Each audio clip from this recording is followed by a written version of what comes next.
Hello, आप सभी को मेरा नमस्कार है। उम्मीद करते हैं आप लोगों के स्वास्थ्य अच्छे होंगे, आप लोग भी ठीक होंगे, आप पढ़ाइयाँ अच्छी चल रही होंगी।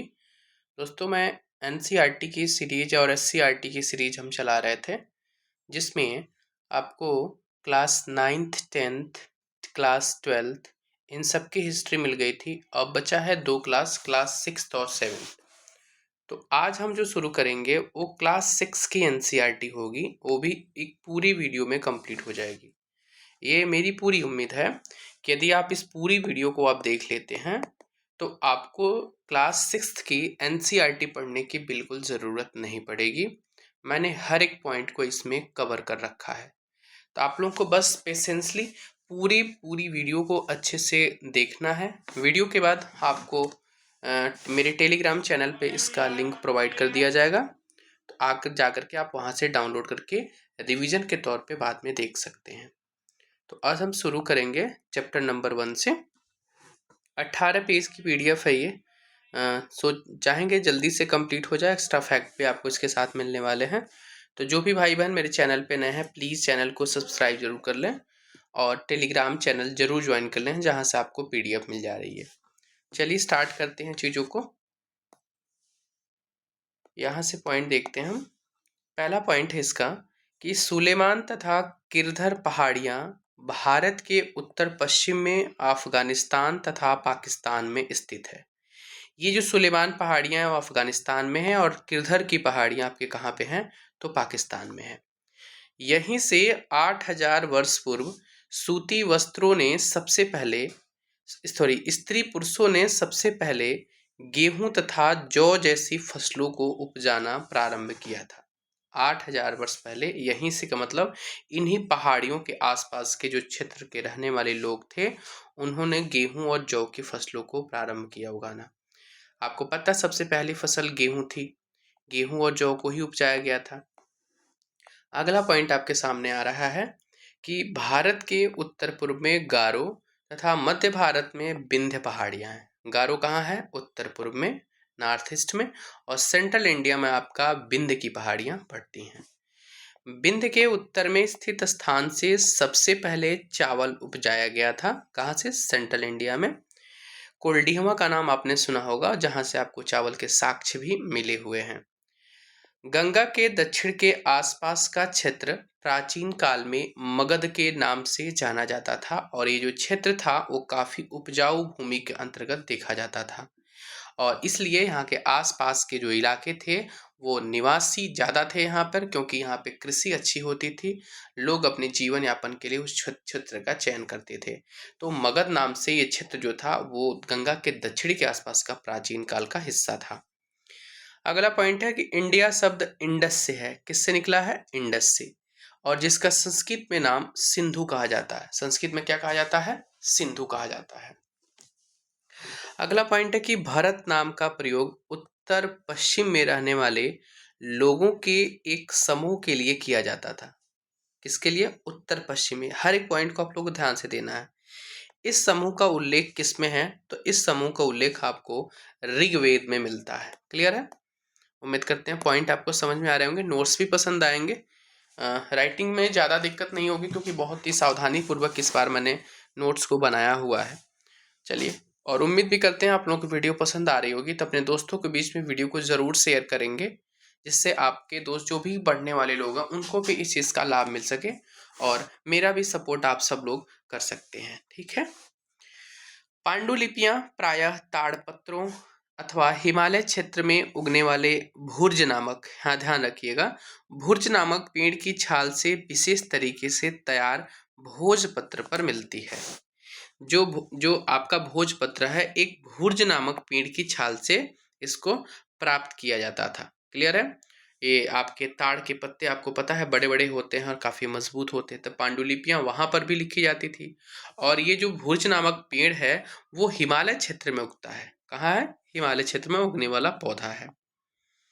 अगला पॉइंट आपके सामने, प्राकृत भाषा का प्रयोग आम लोग करते थे। ये आम बोलचाल की भाषा भी थी प्राकृत। अफगानिस्तान से प्राप्त अशोक द्वारा उत्कीर्णित शिलालेख में यूनानी तथा अरामीक भाषा का प्रयोग देखने को मिलता है। आपको पता है कि वैसे इसकी भाषा मैक्सिमम अशोक की प्राकृत बताई गई है, लेकिन यूनानी और आरमेइक भाषा का प्रयोग किस शिलालेख में किया गया है? तो अफगानिस्तान से जो प्राप्त शिलालेख थे उसमें यूनानी और अरामेइक भाषा का प्रयोग किया गया था।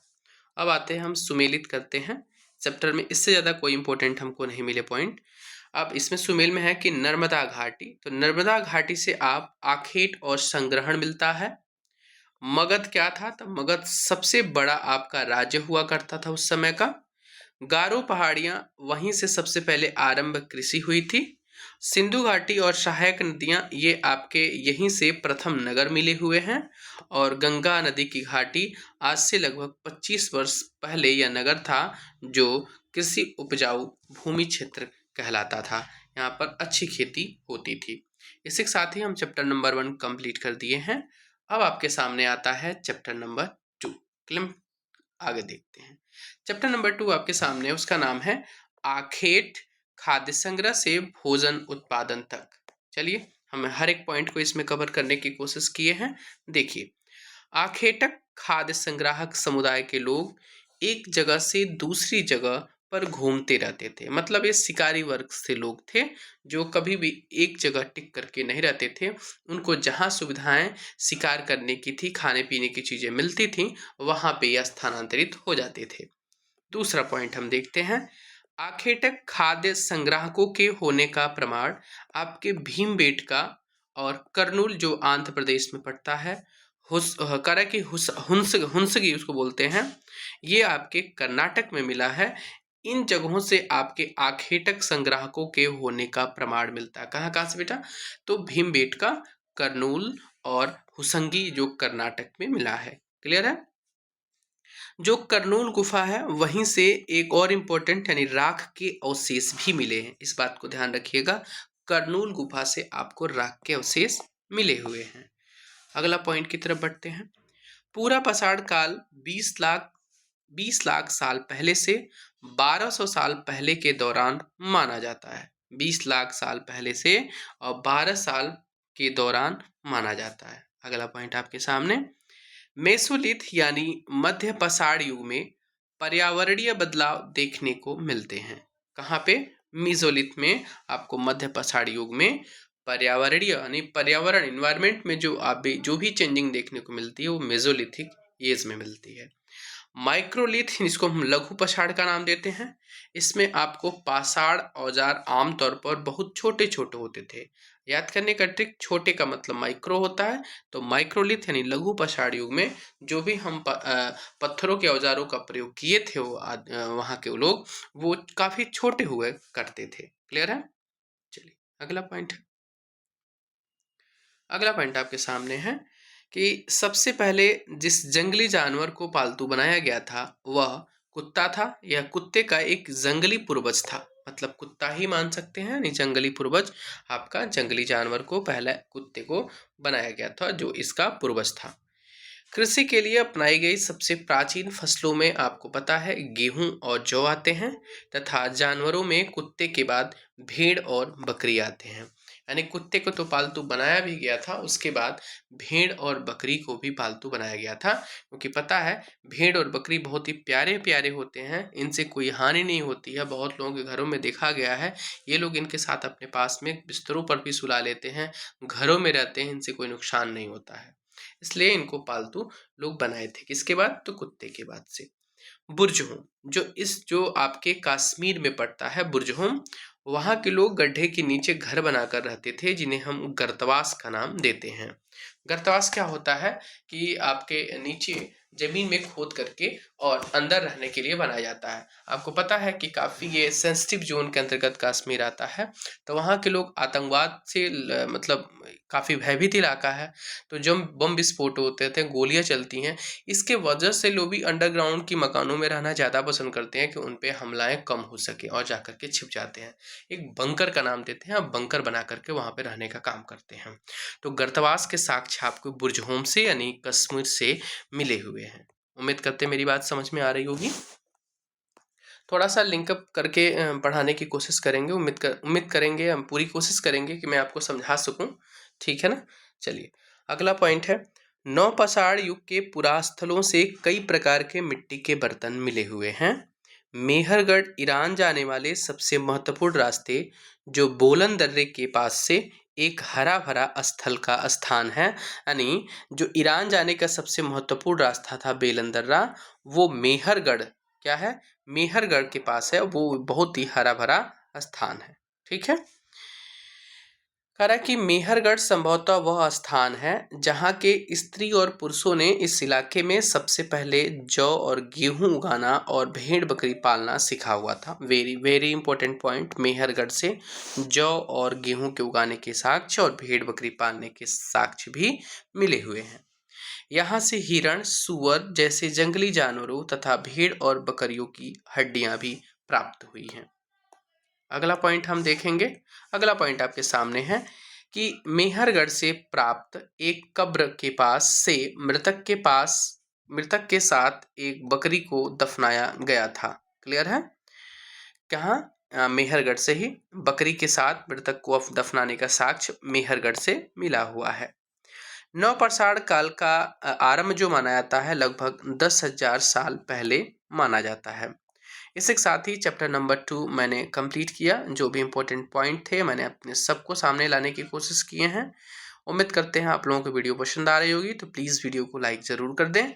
अब हम चलते हैं चैप्टर नंबर 3 की तरफ। जो चैप्टर नंबर 3 है वो है आरंभिक नगर। क्लियर है। आरंभिक नगर, इसका पहला पॉइंट है आपके सामने। हड़प्पा पुरास्थल आधुनिक पाकिस्तान में है। जो हड़प्पा इस समय है रावी नदी के किनारे, आपको पता है आधुनिक पाकिस्तान में है। हड़प्पा के खंडहरों से हजारों ईंट उखाड़े गए और इससे रेलवे लाइन बिछाई गई जो पंजाब में बिछाई जा रही थी। ठीक है ना, मतलब वहां से जो ईंटें मिले हैं उन ईंटों का प्रयोग पंजाब में जो रेलवे लाइन बिछाई जा रही उसमें उसका प्रयोग किया गया। जाहिर सी बात है, जो वहाँ पे पुरास्थल थे उनको खत्म किया जा रहा था, खंडहर को समाप्त किया जा रहा था, साक्ष्य खत्म हो रहे थे, अपनी पौराणिक चीज खत्म हो रही थी। यहाँ के नगरों को 2 या उससे ज्यादा हिस्सों में विभाजित किया गया था। जो एक पार्ट था पश्चिमी का जो क्षेत्र था वो काफी छोटा होता था। पश्चिम का भाग क्या था, छोटा था, लेकिन काफी ऊंचाई पर बना हुआ था। ऊंचाई पर बने होने का रीजन क्या है कि यहाँ पर जो आपके संभ्रांत व्यक्ति होते थे, मतलब जो धनी होते थे, प्रतिष्ठित व्यक्ति होते थे, वो पश्चिमी भाग में रहा करते थे, यानी ऊंचे किले में ऊंचाई पर बने हुए घरों में रहते थे। और जो पूर्वी का हिस्सा था वो पूर्वी का हिस्सा बड़ा था लेकिन निचले इलाके में था। तो यहाँ पे जो निचला इलाका था वहाँ पर छोटे छोटे किस्म के, जैसे कोई कारीगर हो गया, लेबर हो गए, इस प्रकार के लोग आपके पूर्वी हिस्से में रहते थे। जो बड़ा तो था लेकिन छोटा था। क्लियर है। अगला पॉइंट आइए। अगला पॉइंट क्या है कि ऊंचाई वाले भाग को नगर दुर्ग बोलते हैं तथा निचले वाले हिस्से को निचला नगर कहते हैं। आ गया समझ में मेरी बात। जो ऊंचाई वाला भाग था उसको हम नगर दुर्ग और निचले वाले हिस्से को निचला नगर कहते हैं। अगला पॉइंट आपके सामने कि मोहनजोदड़ो में महान स्नानागार मिला है। ये कई बार एग्जाम में पूछा जा चुका है कि महान स्नानागार कहाँ से मिला है, तो मोहनजोदड़ो से, मो से याद कर लेंगे, मोहन, महान, मोहन। ठीक है। इस तालाब में कह रहा है कि एक तालाब था महान स्नानागार जो ईंट, प्लास्टर और चारकोल का प्रयोग मिला है। चारकोल का मतलब कि तालाब बना हुआ था तो इनके पानी को बाहर रीस न पाए, जिसके वजह से इन पे चारों तरफ प्लास्टर किया गया था। वो प्लास्टर किसका था, ये चारकोल का था। ईंटे के बाद चारकोल लगाया जाता है जिससे पानी लीक करके बाहर न जाए, यानी अंदर ही रह जाए। क्लियर है। अगला पॉइंट देखिए, उस समय भी कितनी तकनीकी आगे थी। कह कि शायद यहाँ विशिष्ट नागरिक विशेष अवसरों पर स्नान किया करते थे। अगला पॉइंट, कालीबंगा और लोथल में अग्निकुंड मिले हैं। वेरी इंपॉर्टेंट, अग्निकुंड मिलने के प्रमाण कहाँ मिले हैं, तो कालीबंगा और लोथल से मिला है। हड़प्पा, मोहनजोदड़ो और लोथल जैसे कुछ नगरों में बड़े बड़े भंडार गृह मिले हैं। कहाँ कहाँ से, हड़प्पा, मोहनजोदड़ो और लोथल से। अगला पॉइंट आपके है कि जो ढकी हुई नालियां हुआ करती थी उस समय, और इन्हें सावधानी से सीधी लाइन में बनाया जाता था जिससे किसी को दुर्घटना न हो पाए। कह रहा कि हड़प्पा के नगरों में बड़ी हलचल रहा करती होगी और यहाँ पर ऐसे लोग रहते होंगे जो नगर की खास इमारतें बनाने की योजना में जुटे रहते थे। मतलब उस समय इंजीनियर का काम किया करते थे, आर्किटेक्चर का काम किया करते थे। पत्थर के जो बाट थे वो चट नामक पत्थर से बनाया गया था। जो पत्थर के बाट का मतलब जो वजन तौलने की जो तराजू हुआ करते थे उसमें जो बाट जो आज लोहे के आते हैं, वो उस समय चट नामक पत्थर से बनाए जाते थे। किससे? चट नामक पत्थर से। करा की कढ़ाईदार वस्त्र पहने व्यक्ति की पत्थर से बनी हुई मूर्ति जो मोहनजोदड़ो से मिली हुई है। यानी कढ़ाईदार वस्त्र, यानी काफी उसमें डिजाइन किया हुआ कपड़े से बना हुआ एक व्यक्ति है और उनको पत्थर की मूर्ति मिली है, वो मोहनजोदड़ो से प्राप्त हुई है। अगला पॉइंट हम देखते हैं। अगला पॉइंट क्या कहता है कि यहाँ मिली सबसे आकर्षक वस्तुओं में मन के बाट और फलक हैं। क्लियर है? ये मन के बाट और फलक कहाँ से मिले हैं? तो मोहनजोदड़ो से मिले हैं। अब आते हैं नेक्स्ट पॉइंट की तरफ। हड़प्पा सभ्यता के लोग काले रंग से डिजाइन किए हुए खूबसूरत लाल मिट्टी के बर्तन बनाते थे। खूबसूरत लाल मिट्टी के बर्तन बनाने वाले लोग मोहनजोदड़ो से न बल्कि हड़प्पा सभ्यता के लोग थे। लगभग 7,000 साल पहले मेहरगढ़ में कपास की खेती होती थी। यानी कपास की खेती होने का साक्ष्य मेहरगढ़ से प्राप्त हुआ है। मोहनजोदड़ो से कपड़े के टुकड़ों के अवशेष, चांदी की एक फूलदान के ढक्कन तथा कुछ अन्य तांबे की वस्तुएं चिपके हुए मिली हैं। इस पॉइंट को आप लोग बिल्कुल याद रखिए। कहाँ क्या मिला भैया? कपड़े का टुकड़ा मिला है, चांदी का एक फूलदान का ढक्कन मिला है और कुछ अन्य प्रकार की तांबे की वस्तुएं आपके मोहनजोदड़ो से प्राप्त हुई हैं। क्लियर है? अगला पॉइंट है आपके सामने कि पकी मिट्टी तथा फ्यांस से बनी तकलियां सूत कताई का संकेत देती हैं। अब हम पढ़ेंगे फ्यांस क्या है इस वाले पॉइंट में। तो फ्यांस कृत्रिम रूप से तैयार किया जाता था। ये प्राकृतिक रूप से नहीं मिलता था, इसको लोग बनाते थे वहां पे। कैसे बनाते थे? बालू या स्फटिक पत्थर होता है, उनके चूर्ण को गोंद में मिलाकर उनसे वस्तुएं बनाई जाती थी। मतलब बालू ले लेते थे और स्फटिक का पत्थर था, इनके जो चूर्ण थे उन चूर्ण को आपस में मिला करके और उसमें जो गोंद होता था, गोंद मिला लेते थे किसी चीज को चिपकाने के लिए, और इससे आपके क्या बनाई जाती थी? तकलिया बनाई जाती थी। इससे आपके बर्तन बनाए जाते थे, बर्तन के ऊपर लेप लगाया जाता था। तब फेयांस का प्रयोग यहाँ रूप से किया जाता था। उम्मीद करते हैं समझ में आएगा। वैसे क्लास 12th में भी मैंने इस बात को बताया है, क्लास 10th में भी मैंने इस बात को बताया है, आप लोग जाकर के देख सकते हैं। क्लियर है? क्लास 8 में भी इस बात को मैंने जिक्र किया है फेयांस के बारे में। अगला पॉइंट है, कांसा बनाने के लिए तांबे के साथ मिलाई जाने वाली धातु टीन का आयात आधुनिक ईरान और अफगानिस्तान से किया जाता था। क्लियर है? इंपॉर्टेंट पॉइंट है ये। ईरान और अफगानिस्तान से तांबे और टीन का आयात किया जाता था। सोने का आयात आधुनिक कर्नाटका और बहुमूल्य पत्थर का आयात गुजरात, ईरान और अफगानिस्तान से किया जाता था। इंपॉर्टेंट पॉइंट है। अगला पॉइंट, हड़प्पा के लोग गेहूं, जौ, दाल, मटर, धान, तिल और सरसों उगाते थे। आपके क्वेश्चन में इन सब में से किसी एक नाम को नहीं दिया जाएगा, पूछा जाएगा इनमें से कौन सा फसल है जो हड़प्पा के लोग नहीं उगाते थे। आप लोग याद रखिएगा, गेहूं, जौ, दाल, मटर, धान, तिल और सरसों। ये बात तो सब लोग जानते हैं, गेहूं और जौ। लेकिन इस बात की जिक्र आप लोग थोड़ा सा दिमाग से हट जाएगा, तिल भी है और सरसों भी है। ये बहुत ज्यादा पूछता है, तिल और सरसों भी वो लोग उगाते थे। दाल और मटर तो एक ही बात हो गई। अब कह रहा है कि गुजरात के कच्छ इलाके के खादीर बेत ये जगह है, उसके किनारे धौलावीरा नगर बसा हुआ है और यहीं से जल प्रबंधन प्रणाली की साक्ष्य प्राप्त हुए हैं। कहाँ से? तो धौलावीरा से। उम्मीद करते हैं मेरी बात समझ में आ रही होगी। चलिए हम अगले पॉइंट की तरफ बढ़ते हैं। ये थोड़ा सा चैप्टर लंबा है, इसमें पॉइंट अच्छे अच्छे थे। कह रहा है कि धौलावीरा को 3 भागों में बांटा गया था और इसके हर हिस्से के चारों तरफ पत्थर की ऊंची ऊंची दीवारें बनाई गई थी। यहाँ से प्राप्त अभिलेख संभवतः लकड़ी में जड़ा गया था, धौलावीरा से जो प्राप्त हुई है। इसलिए धौलावीरा से कच्ची नालियों के साक्ष्य भी प्राप्त हुए हैं। कह रहा है कि जल निकास प्रणाली में आपके प्रणाली से साक्ष्य धौलावीरा से प्राप्त हुए हैं, जो मैंने पहले बताया आपको। कह रहा है कि खंबात यानी गुजरात की जो खंबात की खाड़ी है वहां से मिलने वाली साबरमती की एक उपनदी के किनारे बसा एक नगर है लोथल नगर। कहाँ है? साबरमती के किनारे बसा हुआ है ये। ऐसे स्थान पर बसा था जहां कीमती पत्थर जैसा कच्चा माल आसानी से मिल जाता था। ये नगर साबरमती किनारे गुजरात के खंभात की खाड़ी में मिलने वाली नदी है। उसके किनारे एक नगर है जो आपकी लोथल है। साबरमती की एक उपनदी के किनारे साबरमती की उपनगर है लोथल। और लोथल किस नदी के किनारे है आपको पता है? लोथल भोगवा नदी के किनारे है। किस नदी के किनारे है? भोगवा नदी किनारे। इसी भोगवा नदी किनारे बसा हुआ यह क्षेत्र लोथल, वहीं से कीमती पत्थर और कच्चा माल आसानी से मिल जाया करते थे।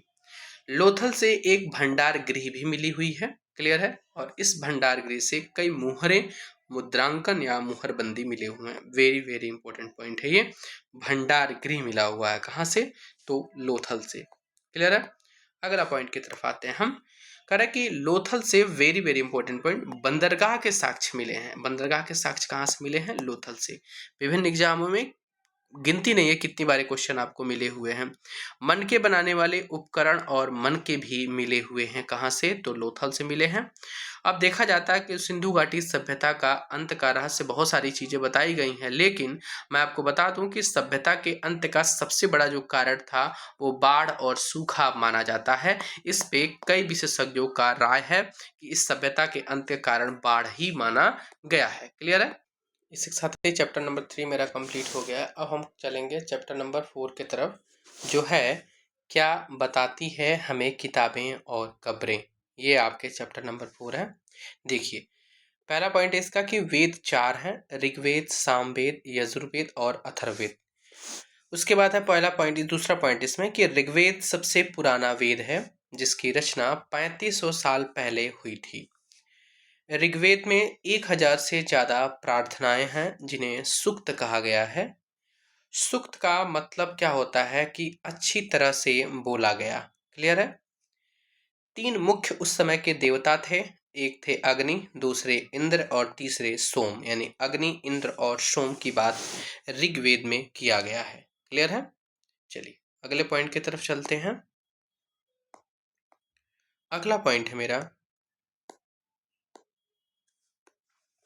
कि अग्नि आग के देवता हैं, इंद्र युद्ध के देवता हैं और सोम एक प्रकार का पौधा है जिससे एक खास पेय पदार्थ बनाया जाता है। मतलब पेय बनाया जाता है, पीने वाला चीज इस पौधे से बनाई जाती है।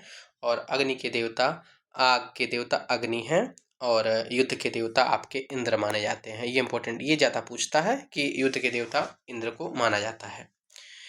कह रहा कि ऋग्वेद की भाषा प्राक संस्कृत या वैदिक संस्कृत कहलाती है। उम्मीद कर रहे होंगे आप लोगों को समझ में आ रहा होगा। ठीक है, चलिए अगले पॉइंट की तरफ बढ़ते हैं हम। झारखंड और मध्य भारत के कई हिस्सों में बोली जाने वाली भाषाएं ऑस्ट्रो एशियाटिक परिवार से जुड़ी हुई हैं। क्लियर है मेरी पॉइंट? अगला पॉइंट की तरफ बढ़ते हैं हम। अगला पॉइंट है आपका कि जनता या पूरे समुदाय के लिए 2 शब्दों का इस्तेमाल होता था। एक था जन, जिसका प्रयोग हिंदी व अन्य भाषाओं में आज भी होता है, और दूसरा था विश्व, जिसमें वैश्य शब्द आपका निकला हुआ है, विश्व। अगला पॉइंट है कि दस्यु वो लोग थे जो यज्ञ नहीं करते थे और शायद दूसरी भाषाएं बोलते थे। ये आपके दस्यु प्रकार के लोग थे। ब्रह्मगिरी से एक व्यक्ति की कब्र में 33 सोने के मनके और एक शंख पाए गए हैं। कहाँ से? ब्रह्मागिरी से। ये इंपॉर्टेंट पॉइंट है। अगले पॉइंट की तरफ बढ़ते हैं।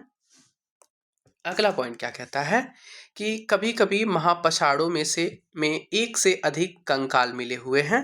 ठीक है, और वे यह दर्शाते हैं कि शायद एक ही परिवार के लोगों को एक ही स्थान पर अलग अलग समय पर दफनाया गया था।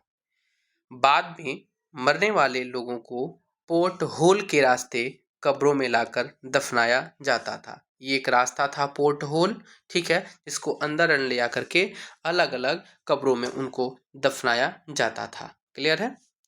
करा कि इनाम गांव जो भीमा की सहायक नदी घोड़ के किनारे एक जगह है।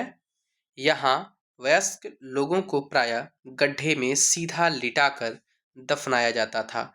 यानी सीधा लिटाकर दफनाए जाने का साक्ष्य इनाम गांव से प्राप्त हुआ है। और दफनाए गए शव के पास बर्तन में खाने की चीजें भी रखी जाती थी। क्लियर है? चलिए अगला पॉइंट हम देखते हैं।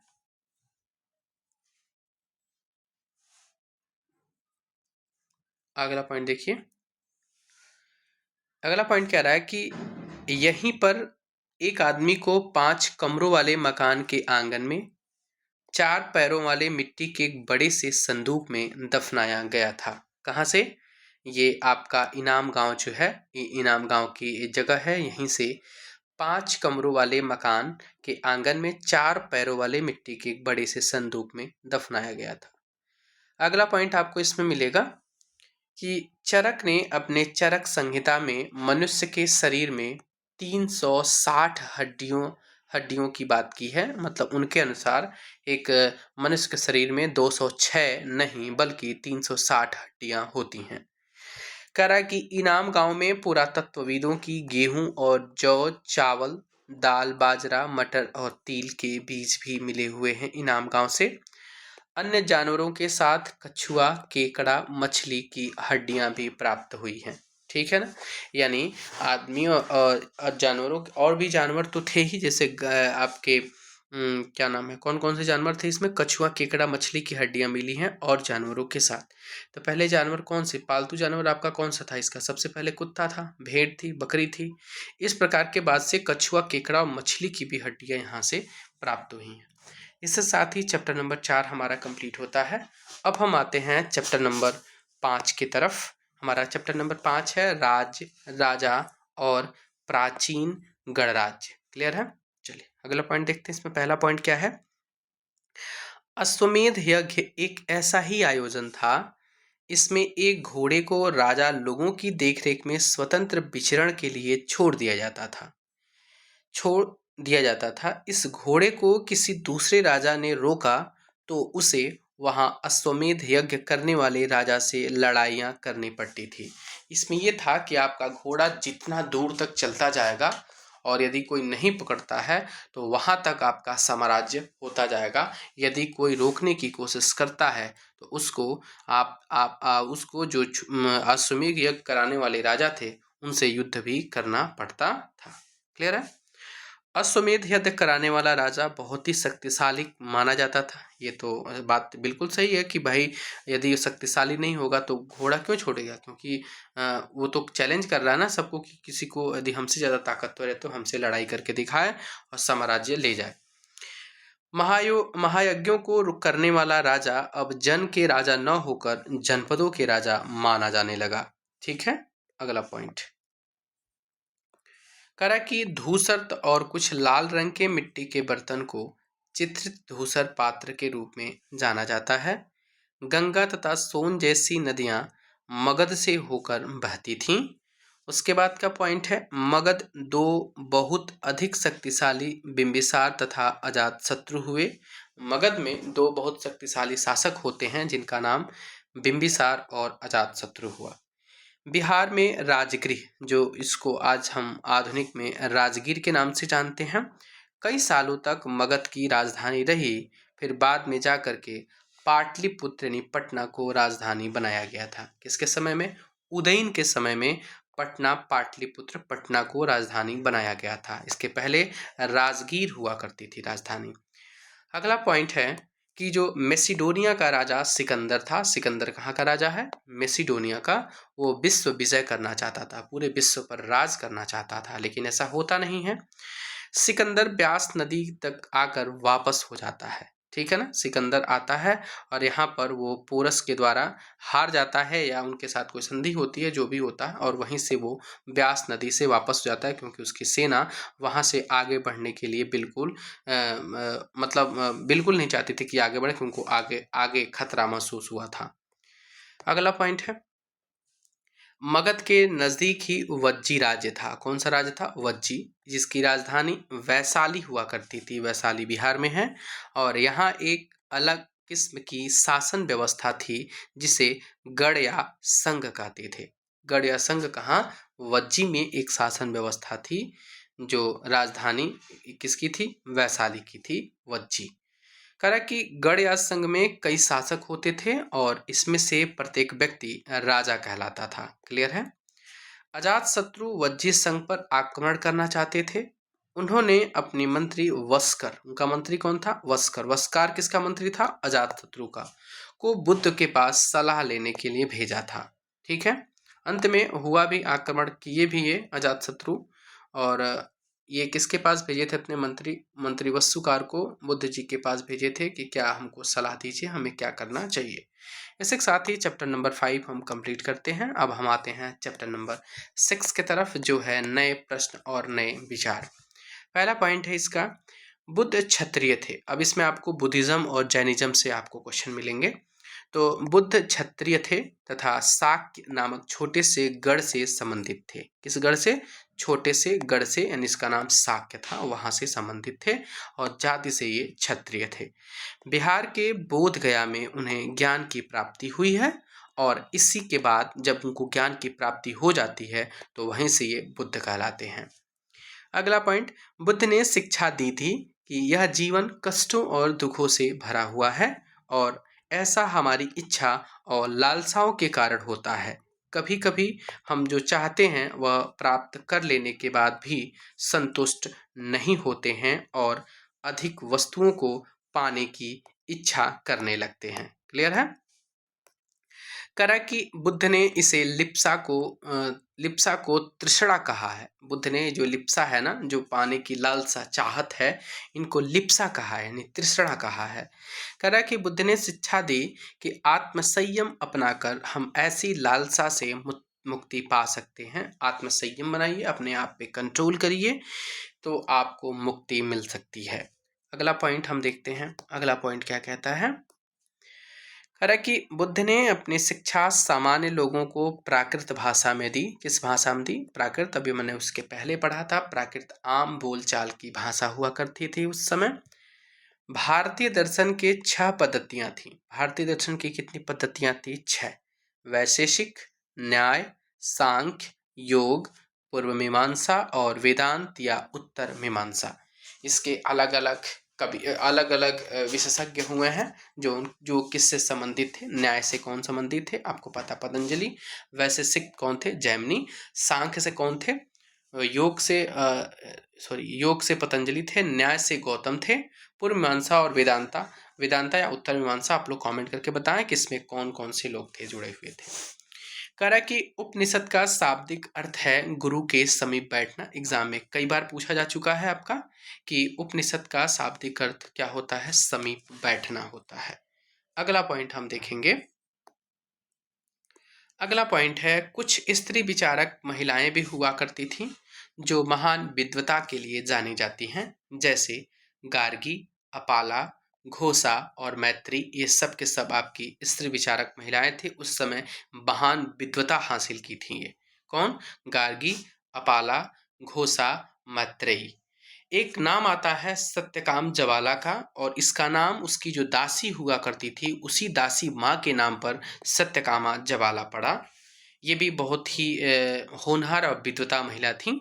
पाणिनि ने संस्कृत भाषा को व्याकरण की रचना की है। संस्कृत भाषा की जो व्याकरण की रचना पाणिनि ने किया है। This is very important. इतना ही जैन से संबंधित क्वेश्चन थे। अब हम आते हैं बौद्ध से क्वेश्चन थे, अब हम आते हैं जैन की तरफ। क्लियर है? चलिए जैन धर्म पढ़ते हैं हम। जैन धर्म का पहला पॉइंट है आपके सामने। चलिए पॉइंट है आपके सामने कि जैन धर्म के 24वें तथा अंतिम तीर्थंकर वर्धमान महावीर थे। आपको पता है सबसे अंतिम तीर्थंकर महावीर जी थे। उसके बाद है कि महावीर वज्जी संघ के लिच्छवी कुल के एक क्षत्रिय राजकुमार थे। महावीर का कहना था कि सभी जीव जीना चाहते हैं, सभी के लिए जीवन प्रिय है। ये महावीर जी का कथन था। क्लियर है? अब कह रहा है कि मगध में बोली जाने वाली प्राकृत मागधी कहलाती थी। जैन शब्द जिन शब्द से निकला है जिसका अर्थ है विजेता। मतलब जैन शब्द किससे निकला है? जीन शब्द से, और इसका अर्थ होता है विजेता। क्लियर है? चलिए अगला पॉइंट देखते हैं। अगला पॉइंट है आपको मिलेगा कि मुख्यतः व्यापारियों ने जैन धर्म का समर्थन किया। वर्तमान रूप में उपलब्ध जैन धर्म की शिक्षाएं लगभग 1500 वर्ष पूर्व गुजरात में वल्लभी नामक स्थान पर लिखी गई थीं। क्लियर है ना? कह रहा है कि संघ, महावीर तथा बुद्ध दोनों का मानना था कि घर का त्याग करने पर ही सच्चे ज्ञान की प्राप्ति हो सकती है। ऐसे लोगों के लिए उन्होंने संघ नामक संगठन बनाया जहां पर त्याग करने वाले लोग एक साथ रह सकें। क्लियर है मेरी बात? चलिए अगला पॉइंट है, इसमें आपको पॉइंट मिलेगा कि संघ में रहने वाले बौद्ध भिक्षुओं के लिए बनाए गए नियम विनय पिटक के ग्रंथ में मिलते हैं। विनय पिटक में आपको बौद्ध भिक्षुओं के लिए बनाए गए पूरे नियम हैं। विनय पिटक में संघ में स्त्री पुरुष अलग अलग रहने की सूचना भी प्राप्त होती है। और आरंभिक विहार क्या है? ये आरंभिक विहार लड़कियों के लिए बनाए गए थे। फिर पश्चिम भारत में विशेषकर कुछ विहार पहाड़ियों को खोदकर बनाए गए थे। बौद्ध धर्म की एक नई शाखा या धारा महायान का विकास हुआ है। फिर इसकी दो मुख्य विशेषताएं हैं। पहले मूर्तियों में बुद्ध की उपस्थिति सिर्फ कुछ संकेतों के माध्यम से दर्शाई जाती थी, पर अब बुद्ध की मूर्तियां बनाई जाने लगी हैं। क्लियर है?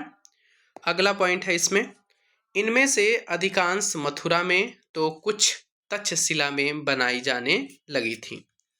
अगला पॉइंट है, बोधिसत्व उन्हें कहते हैं जो ज्ञान की प्राप्ति के बाद एकांतवास करते हुए ध्यान साधना कर सकते थे। बौद्ध धर्म का प्रसार पश्चिमी और दक्षिण भारत में हुआ, जहां बौद्ध भिक्षुओं के रहने के लिए पहाड़ों में दर्जनों गुफाएं खोदी गईं। अगला पॉइंट आपके पास कह रहा है कि बौद्ध धर्म दक्षिण पूर्व की ओर श्रीलंका, म्यांमार, थाईलैंड, इंडोनेशिया सहित दक्षिण पूर्व एशिया के अन्य भागों में भी फैला। बहुत दूर दूर तक बौद्ध धर्म का प्रसार हुआ था। इसमें श्रीलंका, म्यांमार, थाईलैंड, इंडोनेशिया सहित दक्षिण पूर्व एशिया के अन्य भागों में भी प्रचार प्रसार देखने को मिला। थेरवाद इंपॉर्टेंट है। थेरवाद नामक बौद्ध ग्रंथ, थेरवाद किस धर्म से संबंधित है? तो बौद्ध धर्म से संबंधित है। का आरंभिक रूप इन क्षेत्रों में कहीं अधिक देखने को मिलता है। मतलब थेरवाद भारत में कम, बल्कि श्रीलंका, म्यांमार, थाईलैंड और इंडोनेशिया में आपको देखने को ज्यादा मिलता है। क्लियर है? अब आते हैं हम चैप्टर नंबर 7 के तरफ, जो है राज्य से साम्राज्य के तरफ। अगला पॉइंट देखते हैं। इसमें पहला क्या है पॉइंट? मेरे ख्याल से उम्मीद करते हैं वीडियो पसंद आ रही होगी। जो भाई बहन चैनल पे नए हैं, चैनल को सब्सक्राइब कर लें। मुझे साहस देने के लिए आप एक लाइक का बटन जरूर प्रेस करें। कह रहा है कि चैप्टर नंबर 7 राज्य से साम्राज्य। पहला पॉइंट है इसका कि अशोक जिस साम्राज्य पर शासन करते थे उसकी स्थापना उसके दादा चंद्रगुप्त मौर्य ने किया था। क्लियर है? कह रहा है कि चाणक्य कौटिल्य नाम के एक बुद्धिमान व्यक्ति ने चंद्रगुप्त की सहायता की थी। चाणक्य के विचार हमें अर्थशास्त्र में देखने को मिलते हैं। तक्षशिला उत्तर पश्चिम और मध्य एशिया के लिए आने जाने का एक मार्ग था। तक्षशिला कहाँ से? उत्तर पश्चिम से मध्य एशिया तक आने जाने का मार्ग था। इंपॉर्टेंट पॉइंट आपके लिए बनता है ये। अगला पॉइंट हम देखेंगे, अर्थशास्त्र में उत्तर पश्चिम कंबल के लिए प्रसिद्ध था, दक्षिण भारत सोने के लिए और कीमती पत्थरों के लिए दक्षिण भारत काफी फेमस था। मेगस्थनीज चंद्रगुप्त के दरबार में पश्चिमी एशिया के यूनानी राजा सेल्यूकस निकोटर का राजदूत था। अगला पॉइंट, पाटलिपुत्र जो कि आधुनिक पटना कहलाता है के बारे में मेगस्थनीज ने क्या लिखा है? यह एक विशाल और खूबसूरत नगर हुआ करता था। विशाल प्राचीर का मतलब होता है दीवार से ये घिरा था, जिसमें लगभग 570 बुर्ज और 64 द्वार थे। मतलब 570 बड़ी बड़ी मकान और उसकी 64 द्वार हुआ करते थे।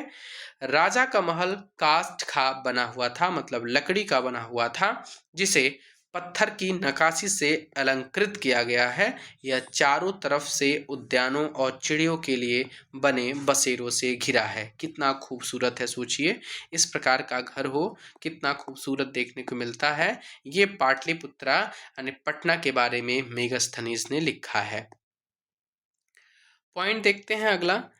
अशोक मौर्य वंश का एक प्रसिद्ध शासक था जो अभिलेखों के द्वारा जनता तक अपने संदेश पहुंचाने की कोशिश की।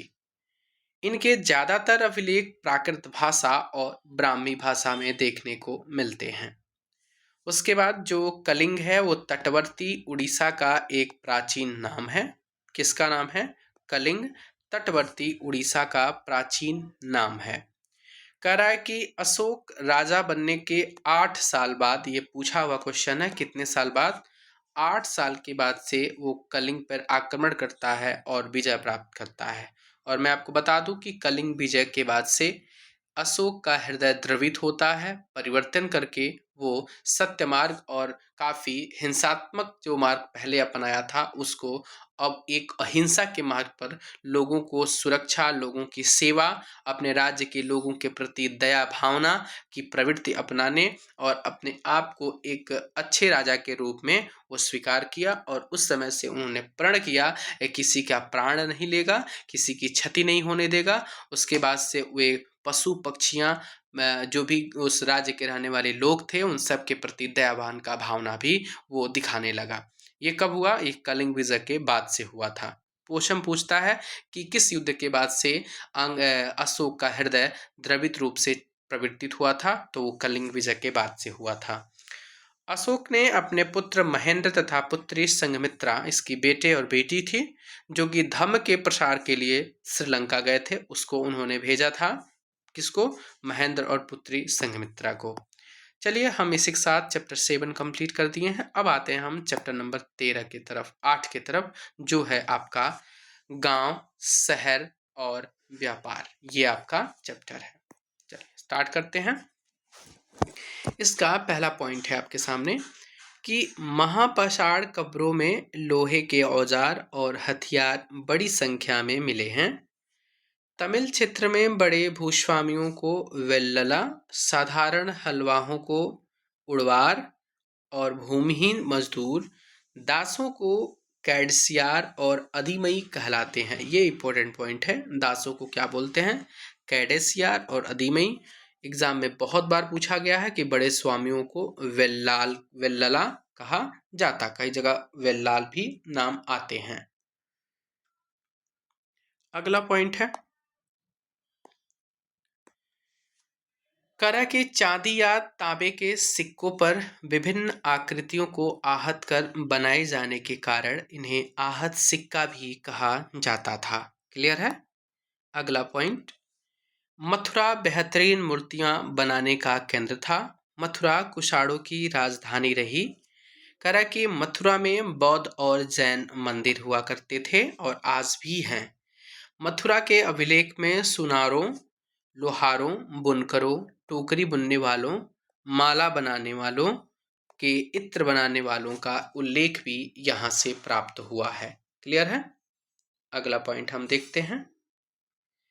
अगला पॉइंट है कि अनेक शिल्पकार तथा व्यापारी अपने अपने संघ बनाने लगे थे, जिन्हें श्रेणी कहते थे। क्या कहते थे? श्रेणी किसको बोलते थे? तो शिल्पकार और व्यापारी के जो संघ थे, उनको संघ को श्रेणी कहते हैं। कह रहा कि उत्तरी काले चमके पात्र क्या थे? ये एक प्रकार के कठोर और चाक निर्मित धातु की तरह दिखने वाले चमकदार काली सतह वाले पात्र थे। क्लियर है? इसे बनाने के लिए जो कुम्हार मिट्टी के बर्तनों को भट्ठों पर उच्च तापमान पर रखते थे, जिसके परिणाम स्वरूप इन बर्तनों की बाहरी सतह काली हो जाती थी। इसको बोलते हैं, ये है आपका सूक्ष्म निरीक्षण और अरिका मेडु।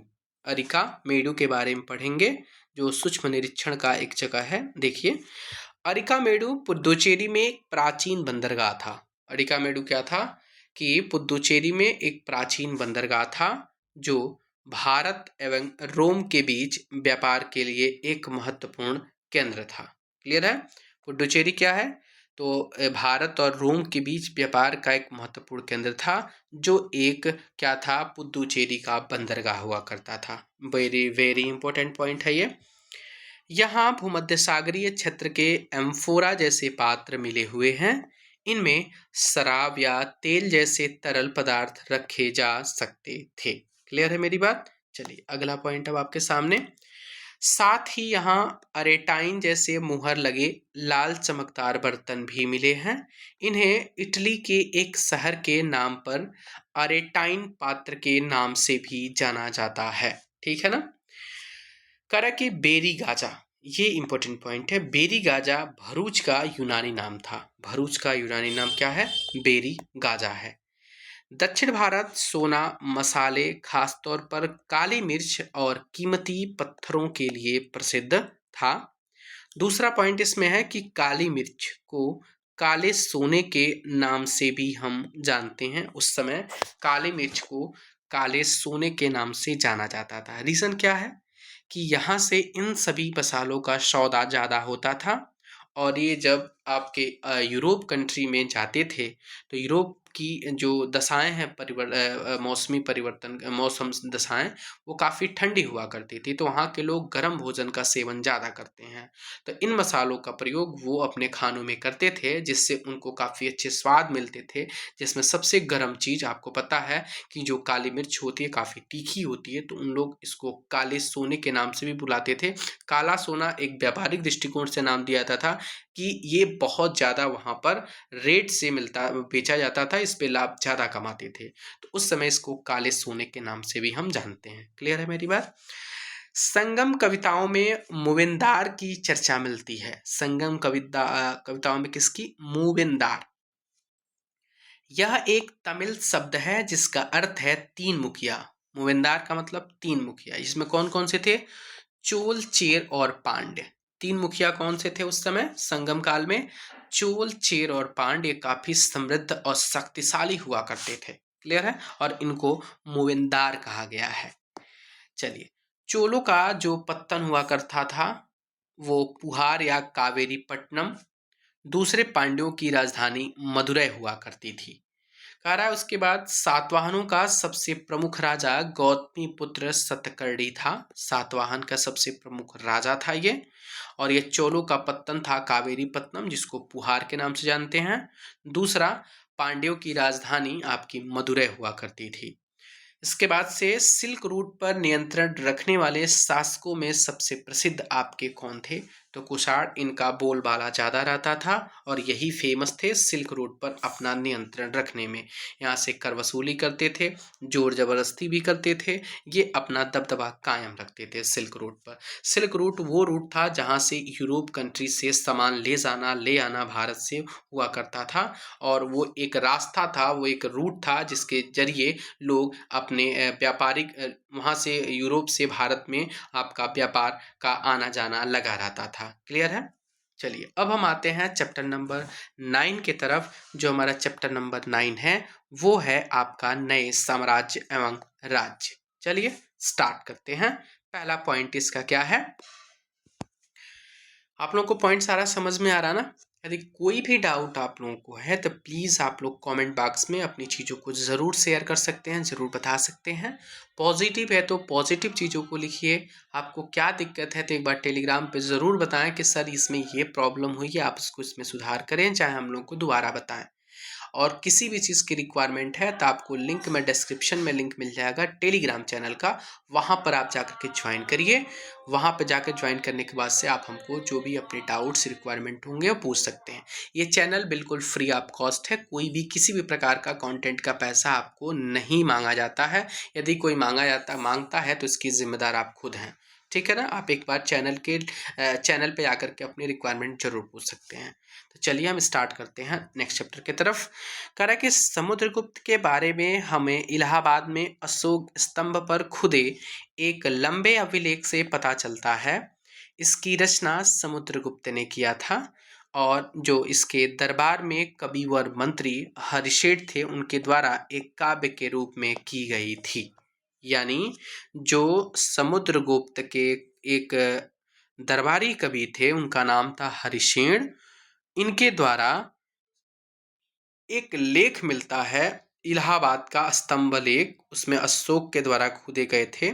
उसमें समुद्रगुप्त के बारे में कंप्लीट चर्चा की गई है। वो कैसे थे, किस प्रकार के राजा थे, उनकी पूरी प्रसिद्धि, यानी एक प्रशस्ति पत्र था। क्या नाम था ये? एक प्रकार का ये प्रशस्ति पत्र था, जिसमें सभी कंप्लीट चीजें आपकी बताई गई हैं समुद्रगुप्त के बारे में। उनके पूरे पूरे प्रशंसा वर्णन किया है हरिसिंह ने। ठीक है, किसमें किया है? इलाहाबाद में अशोक के स्तंभ पर। क्लियर है? अगला पॉइंट इसमें देखिए क्या है कि समुद्रगुप्त ने आर्यावर्त के 9 शासकों को हराया था। उसके साथ ही उनके राज्य को अपने साम्राज्य में मिला भी लिया। उसके बाद से फिर इतना ही नहीं, वो दक्षिणापथ के लगभग 12 शासकों को भी हराया और समुद्रगुप्त के सामने समर्पण किए थे। वहां के जो दक्षिणापथ के 12 राजा थे, शासक थे, वो आकर के समुद्रगुप्त के नाम से समर्पण किए थे। इसी युद्ध के विजय के रूप में ये सब इस प्रकार की युद्ध जीतता था, तो समुद्रगुप्त को नेपोलियन का नाम भी दिया गया है। क्योंकि नेपोलियन का नाम किस लिए प्रसिद्ध था? केवल युद्धों को जीतने के लिए। बहुत कम युद्ध हारता था, काफी विजय था, विजयकर्ता के रूप में जाना गया है नेपोलियन। तो समुद्रगुप्त को हम नेपोलियन के नाम से भी जानते हैं। क्लियर है? अगला पॉइंट आपके सामने है, 58 ईसा पूर्व में प्रारंभ होने वाले विक्रम संवत को परंपरागत रूप से गुप्त राजा चंद्रगुप्त द्वितीय के नाम से जोड़ा जाता है। तो आज पता चला कि जो विक्रम संवत हुआ वो 58 ईसा पूर्व में प्रारंभ हुआ था चंद्रगुप्त द्वितीय के नाम से, जो एक गुप्त राजा थे।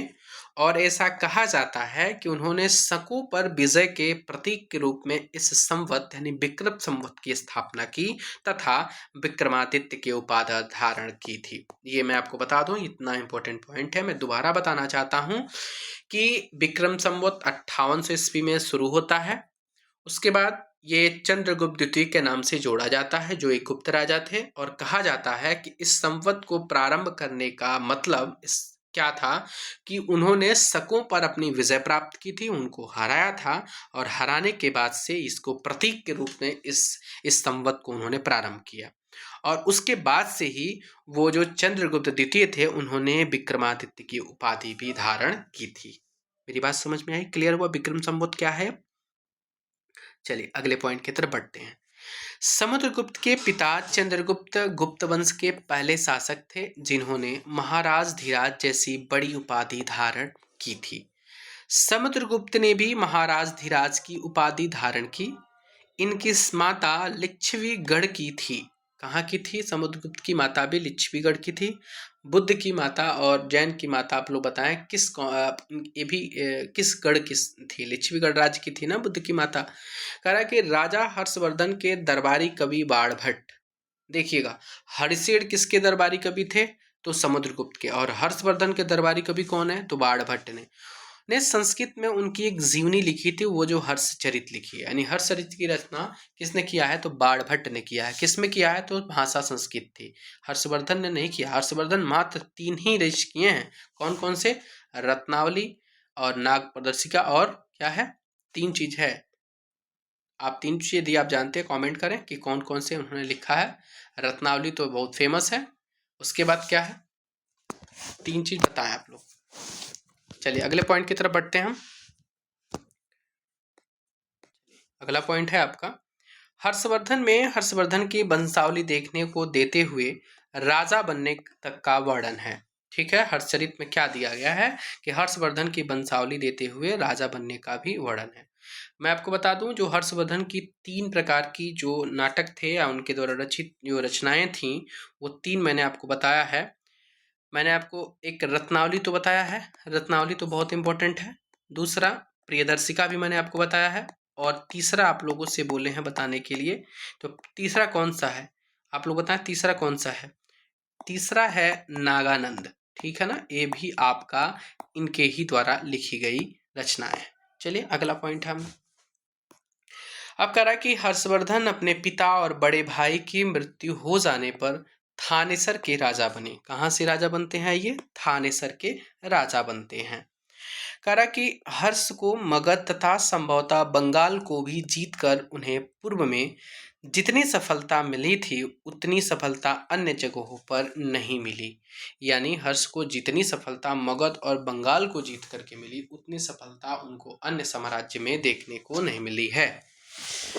चलिए, हर्ष को फिर चालुक्य एक नरेश थे, चालुक्य नरेश पुलकेशिन द्वितीय, इन्होंने इनको हराया था। क्योंकि हर्ष भी बहुत महान सम्राट हुआ करता था, लेकिन उसके बावजूद पुलकेशिन द्वितीय उस समय अपने आप में चालुक्य नरेश था, ये वो बहुत ही समृद्धशाली और बहुत ही ताकतवर राजा था। उसके द्वारा हर्ष को हार का सामना करना पड़ा था।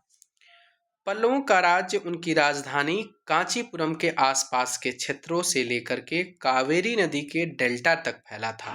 किसका? पल्लव जो थे उनकी राजधानी कांचीपुरम के आसपास से लेकर के कावेरी के डेल्टा तक फैला था। जबकि जो चालुक्य के राजा थे वो कृष्णा और तुंगभद्रा नदियों के बीच स्थित थे। कहाँ? कृष्णा और तुंगभद्रा नदियों के बीच में स्थित थे। चलिए, पल्लव के वो राजा का नाम बताइए जो सबसे ज्यादा ताकतवर था। कमेंट बॉक्स में आप लोग यदि मेरी बात को सुन रहे हैं, बहुत सी सीरियसली पढ़ाई कर रहे हैं, पूरी वीडियो आप लोग देखते हैं, तो आप लोगों को पल्लवों के उस सम्राट का नाम बताना है जो अपने आप में बहुत ही शक्तिशाली राजा था। आप लोग कमेंट करके जरूर बताएंगे, मैं उनके कमेंट का जवाब जरूर दूंगा। क्लियर है? चलिए, अगला पॉइंट है, चालुक्यों की राजधानी ऐहोल थी। चालुक्यों की राजधानी क्या थी? ऐहोल थी। कह रहा कि यह एक व्यापारिक केंद्र था। कह रहा कि पुलकेशिन द्वितीय सबसे प्रसिद्ध चालुक्य राजा थे। उनके बारे में हमें उनके दरबारी कवि रविकीर्ति के द्वारा रचित प्रशस्ति से पता चलता है।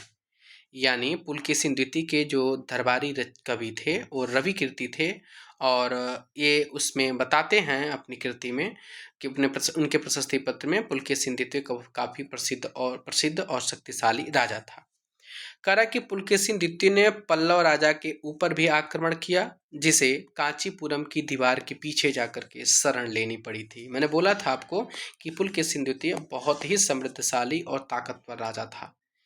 अगला पॉइंट, कला की पल्लवों और चालुक्यों को अंततः राष्ट्रकूट और चोल वंशों ने समाप्त कर दिया। यानी पल्लवों को और चालुक्य दोनों को किसने समाप्त किया है? राष्ट्रकूट और चोलों ने समाप्त किया है। उसके बाद उस समय प्रशासन की जो प्राथमिक इकाई हुआ करती थी वो गांव थी। क्या थी? गांव थी। यानी गांव से ही उनको सब कुछ देखने को, सारी जो भी आय के साधन थे वो गांव से ही देखने को मिलते हैं। चलिए, अगले पॉइंट की तरफ हम बढ़ते हैं। क्या है पॉइंट आपका? कि जो कवि हरिसेन थे अपने पिता की तरह महादंडनायक अर्थात मुख्य न्यायाधिकारी थे। उस समय ये होता था ना कि आपके परिवार के लोग यदि उस साम्राज्य में किसी पद पे हैं तो वंशानुगत चलता था। तो उसी प्रकार कवि जो हरिसेन थे उनके पिता भी महादंडनायक अर्थात मुख्य न्यायाधीश हुआ करते थे, और वे भी इसी पद पर भी थे। क्लियर है? जहाँ कहीं भी शासक दुर्बल होते थे वहाँ पे जो सामंत स्वतंत्र होने की कोशिश करते थे, क्योंकि राजा के तरफ से इनको काफ़ी अधिकार दिए गए थे जो कि अंत में जाकर के उनके ही विपक्ष में खड़ा हो जाते थे। कब? जब इनको शक्तियाँ प्राप्त हो जाती थी। अगला पॉइंट, ब्राह्मण भूस्वामियों का संगठन जिसे हम सभा कहते हैं, भूस्वामियों का संगठन सभा था। ये सभाएं उप समितियों के जरिए सिंचाई, खेतीबाड़ी से जुड़े विभिन्न काम, सड़क निर्माण, स्थानीय मंदिरों की देखरेख आदि का काम करती थीं। जिन इलाकों में भूस्वामी ब्राह्मण नहीं थे वहां पर उर नामक ग्राम सभा के होने की बात कही गई है। किसकी? उर नामक ग्राम सभा की बात होने की बात कही गई है। अगला पॉइंट है, नगरम व्यापारियों के एक संगठन का नाम था। नगरम किसको हो जाता है? ये व्यापारियों का संगठन था। वेरी वेरी इंपॉर्टेंट, एग्जाम में पूछा गया है। कालिदास की प्रसिद्ध नाटक जिसको हम बोलते हैं अभिज्ञान शकुंतलम, क्या नाम इसका? अभिज्ञान शकुंतलम। इसमें दुष्यंत नामक एक राजा और शकुंतला नामक एक युवती की प्रेम कहानी देखने को मिलती है अभिज्ञान शकुंतलम में। इस नाटक में एक गरीब मछुआरे के साथ राजकर्मियों के दुर्व्यवहार की बात भी कही गई है अभिज्ञान शकुंतलम में। चलिए, अगले पॉइंट की तरफ हम आते हैं। मात्र 2 पेज और बचा हुआ है चैप्टर नंबर 10 की तरफ, जो इमारतें, चित्र और किताबें हैं। चलिए, पॉइंट देखते हैं। करा कि हड़प्पावासी कांस्य युग से जुड़े थे, वहीं उनके उत्तराधिकारी लौह युग से संबंध थे। भारत अत्यंत विकसित किस्म के लोहे का निर्माण करता था। खोटा लोहा, पिटवा लोहा, ढलवा लोहा, इस प्रकार के लोहे का निर्माण भारत में होता था। महरौली जो कि दिल्ली में स्थित है, उसमें कुतुब मीनार के पास उसके परिसर में एक लौह स्तंभ है जो कि भारतीय शिल्पकारों की कुशलता का एक अद्भुत उदाहरण है। देखिए, आज तक लौह के होने के बावजूद भी उसमें जंग नहीं लगे हैं, जैसे पहले था वैसे आज भी है। इस लौह स्तंभ की ऊंचाई लगभग आपको 7.2 मीटर देखने को मिलते हैं और वजन लगभग 3 टन से भी ज्यादा देखने को मिलता है। इसमें चंद्र नाम से एक शासक का जिक्र है जिसे संभवतः गुप्त वंश के थे माने जाते हैं चंद्र ये। कह रहा है कि स्तूप का शाब्दिक अर्थ टीला होता है। प्रायः सभी स्तूपों के भीतर एक छोटा सा डिब्बा रखा रहता था और इन डिब्बों में बुद्ध या उनके कुछ अनुयायियों के शरीर के अवशेष जैसे दांत हो गए, हड्डी हो गई, राख हो गई, इस प्रकार से उनके द्वारा प्रयुक्त कोई चीज हुई थी, उनकी कीमती पत्थर अथवा सिक्के रखे रहते थे, जिसे हम धातु मंजूषा कहते हैं। यानी धातु मंजूषा एक छोटा सा डिब्बा था जिसमें जो स्तूपों के भीतर रखा रहता था और इसमें बुद्ध या उनके अनुयायी से संबंधित वस्तुएं उसमें रखी हुई मिली थी। चलिए, अगला पॉइंट है आपको, प्रारंभिक स्तूप धातु मंजूषा के ऊपर रखा मिट्टी का एक टीला होता था। ठीक है। प्रायः स्तूपों के चारों ओर परिक्रमा करने के लिए एक वृत्ताकार पथ होता था जिसे प्रदक्षिणा पथ कहते हैं। क्या बोलते हैं उसको? जो चारों तरफ वृत्ताकार पथ था, ये मान लो ये आपका मान लीजिए ये आपका स्तूप है, स्तूप के चारों तरफ आपका एक परिक्रमा करने का एरिया था, इसको हम बोलते हैं, इस पथ को प्रदक्षिणा पथ बोलते हैं। क्लियर है। अगला पॉइंट, इस रास्ते को रेलिंग से घेर दिया जाता था जिसे वेदिका कहते हैं। क्या कहते हैं उसको? वेदिका। वेदिका में प्रवेश द्वार बने होते थे। वेदिका में क्या बने होते थे? तो प्रवेश द्वार बने होते थे। कह रहा कि रेलिंग तथा तोरण प्रायः मूर्तिकला की सुंदर कलाकृतियों से सजे होते थे। किससे? कलाकृतियों से सजे होते थे। अगला पॉइंट है, मंदिरों का सबसे महत्वपूर्ण भाग गर्भगृह होता था जहां मुख्य देवी देवता की मूर्ति को रखा जाता था। क्या रखा जाता था? मुख्य देवी देवता की मूर्ति को रखा जाता था। हाथी दांत का काम करने वाले श्रमिकों के संघ ने सांची के एक अलंकृत प्रवेश द्वार तोरण को बनाने का खर्च दिया था। मतलब ये पॉइंट बनता है कि जो हाथी दांत काम करने वाले मजदूर वर्ग के लोग थे, उन्होंने प्रवेश द्वार जिसको तोरण का नाम देते हैं, उनको बनाने में अपने खर्च में जो भी योगदान था उन्होंने दिया था। क्लियर है। अगला पॉइंट आपको देखने को मिलता है, एक प्रसिद्ध तमिल महाकाव्य जिसको हम शिल्पाधिकारम बोलते हैं, इसकी रचना इलांगो ने किया था। क्या नाम किया था? इलांगो। शिल्पाधिकारम की रचना किया था। इसमें कोलन नाम की एक व्यापारी की कहानी देखने को मिलती है जो पुहार में रहता था और उसकी पत्नी कन्नगी जो पुहार छोड़कर मदुरै चली गई। वहां पे पांड्य के राजा के दरबारी जौहरी ने कोलन को चोरी का झूठा आरोप लगाया है और उसको प्राणदंड दिलवा दिए हैं उसके दरबारियों ने राजा से। उसके बाद से क्या होता है, कन्नगी जो थी वो अभी भी उससे प्रेम करती थी क्योंकि जो आपका कोलन था वो किसी दूसरी स्त्री के प्रेम में पड़ गया था, लेकिन उसके बावजूद उसकी जो पत्नी कन्नगी थी उसको अभी भी काफ़ी प्रेम करती थी और इस अन्याय के कारण वो काफ़ी दुख और रोष से भर गई। उसके बाद पूरे मदुरै का उन्होंने विनाश कर डाला। इंपॉर्टेंट पॉइंट है। कन्नगी कन्नगी किसकी पत्नी थी? तो कोलम की पत्नी थी।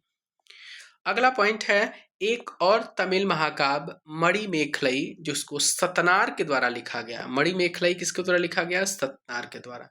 अभी मैंने एक और राइटर पढ़ा है शिल्पाधिकारम, इसके रचना आपके इलांगो थे। दोनों इंपॉर्टेंट है। क्लियर है। करा कि पुराणों और महाभारत दोनों की ही व्यास नाम के ऋषि ने संकलित किया था। यानी पुराण और महाभारत दोनों को लिखने का काम आपके व्यास मुनि ऋषि ने किया था। संस्कृत रामायण के जो लेखक है वो वाल्मीकि माने जाते हैं। कौन माने जाते हैं? वाल्मीकि।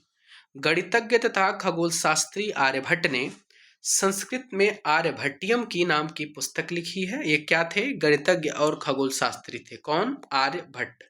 उन्होंने वृत्त की परिधि को मापने की विधि भी लिखी। इसके बाद इंपॉर्टेंट पॉइंट बनता है, वृत्त को परिधि की मापने की विधि आर्यभट्ट के द्वारा भी लिखी गई है। और ये एक गणित और खगोल शास्त्री हुआ करते थे, जो संस्कृत में आर्यभट्टियम नाम की पुस्तक भी लिखे थे। इसी के साथ ही चैप्टर कंप्लीट होता है। पूरे एनसीईआरटी आपको देखने को मिली। उम्मीद करते हैं मेरी बात आप लोग समझ लिए होंगे, आपको अच्छा लगा होगा वीडियो। यदि वीडियो अच्छा लगा होगा प्लीज़ मेरी वीडियो को लाइक ज़रूर करें, जिससे मुझे काफ़ी साहस मिलता है अगला कंटेंट आपको बेटर से बेटर बना सकूं। और मेरे चैनल को शेयर ज़रूर कर लें, सपोर्ट ज़रूर करें, और जो भी भाई बहन है चैनल को सब्सक्राइब कर लें। इसके साथ ही अपने वीडियो को यहीं पे हम समाप्त करते हैं। Thank you so much. आपकी वीडियो आपको अपलोड कर दी जाएगी, आके देखिएगा। और इसकी कंप्लीट नोट्स आपको चैनल टेलीग्राम पे मिल जाएगी, जिसका लिंक आपको डिस्क्रिप्शन में मिल जाएगा। Thank you so much.